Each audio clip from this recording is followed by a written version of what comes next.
So hey everyone, and welcome back to English Brew Podcast. I'm Mason. If you're new, this is your safe space for English and all those, sometimes messy life reflections. Selena's with me as always. How's it going, Selena? Hey, Mason. I'm actually feeling, a little nostalgic today. That word's been floating around my head, and, well, I guess it means I'm thinking about the past. You know, memories popping up, that kind of thing. Yeah, nostalgia kicks in for me right at the new year. Something about that fresh calendar makes me want to look back, see what actually happened, you know? Why do you think we do that, Selena? Probably because a new year feels like, new possibilities?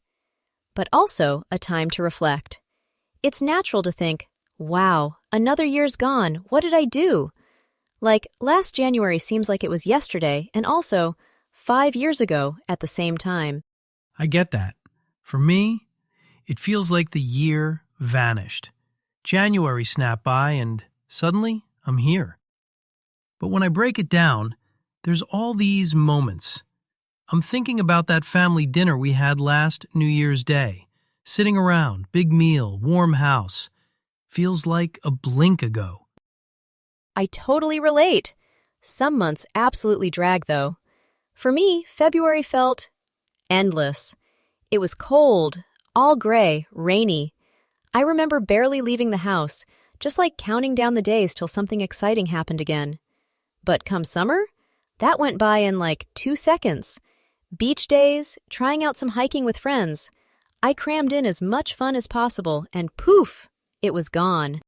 Isn't it weird how time feels so different depending on what you're doing? For me, being crazy busy, seeing friends, a little bit of traveling, suddenly I'm like, where did the year go? But those boring or tough weeks, oof, they just crawl along. Totally. I read somewhere, maybe I'm butchering this, but they say time flies when you're, like, engaged or happy, and just drags when you're not. And I mean, looking back really shows which moments mattered. So let's talk about those.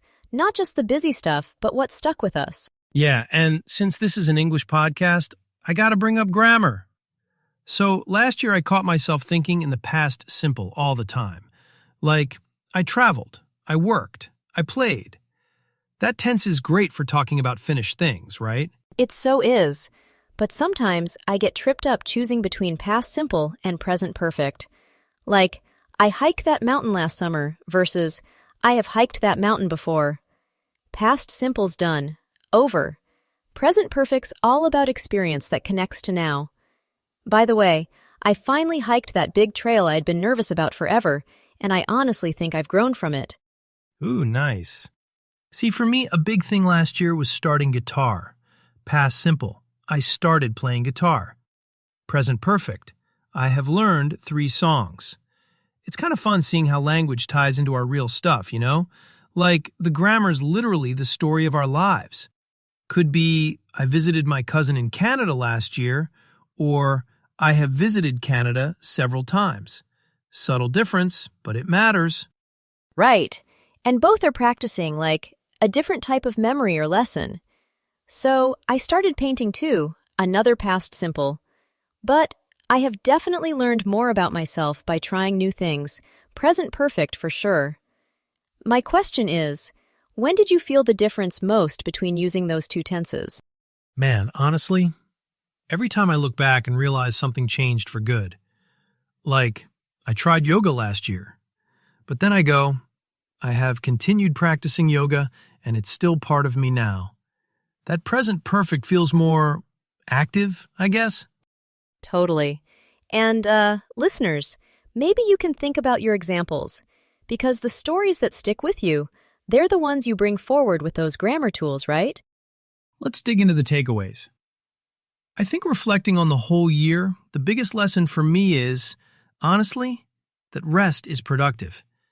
I used to think it was, lazy to just stop. But then, after this one wild week, my car broke down, everything piled up, just chaos. My friends literally came to my rescue, made me soup, told me to chill out and take care of myself. And you know what? When I finally rested, I came back better. That's such a good one. I always forget resting is allowed, let alone important. For me, my lesson was all about friends too. I used to believe being strong meant doing everything alone. But last year, through some, tough days, I realized, nah, your friends are your support system. Like your heart family, right? Definitely. I really learned to value the people who show up for you, not just when things are good, but when, the wheels are coming off. Also, trying yoga, experimenting with new foods. Man, I never thought I'd eat sushi, let alone like it. But I did. I guess gratitude is the thing I've really picked up. Me too. Even the weirdest months, or slowest days, ended up teaching me something. So, to anyone listening, I'd say, when you look back on your year, think about who supported you. And what weird or brave thing did you try that you never thought you would? Yeah, and maybe don't regret the rough patches. Even my guitar disasters, as embarrassing as they were, pushed me to do something new. So, we all grow from trying and sometimes messing up, right? Absolutely. And, hey, we'd love to hear what you learned this year.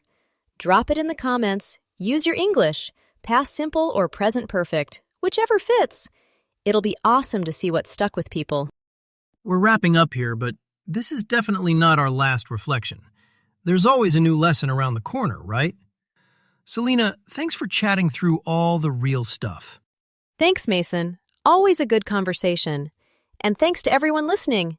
We'll see you next episode. Don't forget to hit subscribe and hey, keep learning and reflecting. Bye, Mason. Bye, Selena. Take care, everyone, and enjoy your week. Until next time.